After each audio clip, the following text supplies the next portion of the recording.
In 2002 or 3, shortly after escaping from China to Australia, I was invited to a forum in Melbourne about Chinese labor camps, organized by a group called the China Study Group.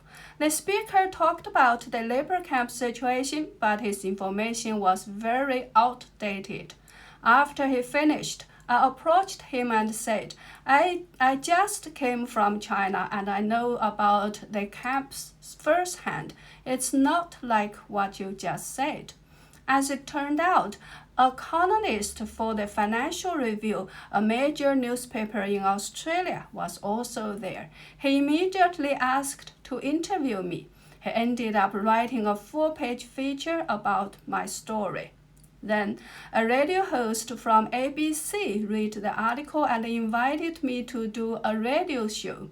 During the live interview, I talked about my experiences, including the torture I endured, and mentioned that I was writing a book.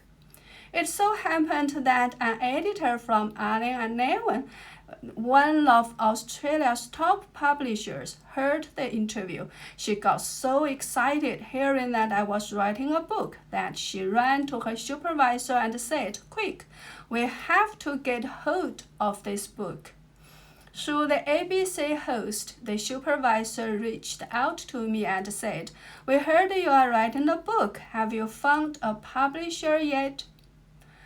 And that time, I was writing in Chinese, hoping to publish it as quickly as possible, but I never thought about an English version.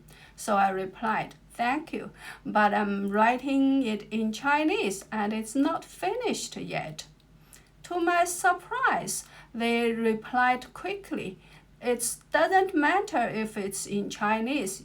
We can have it translated, and if it doesn't matter if it's unfinished, just send us the first 3 chapters and we'll have someone assess it. If it looks promising, we can translate it once it's done." Of course, I was overjoyed. I sent the first 3 chapters to a lady as requested. She's a native English speaker who knows Chinese well. Her name is Sue Wells. She later became the translator of my book.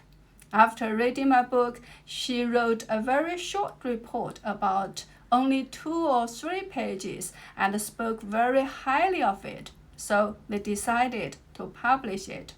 It took a year for Sue to do the translation, so the English version was thus published in 2005, a year after the Chinese one. When my Australian friends heard this, they were thrilled for me, saying, "You didn't just find a publisher, you found the best one in Australia." Allen & Neven was originally the publisher of The Lord of the Rings, and they later told me that in their history, this was the first time they had ever signed a book they couldn't understand, that was unfinished, and that they hadn't even read. It was unprecedented, and I feel incredibly lucky. That's how I found an English publisher before I'd even finished writing in Chinese. Well, that's all for today. Tell me what you want to know else, and I'll do more videos later.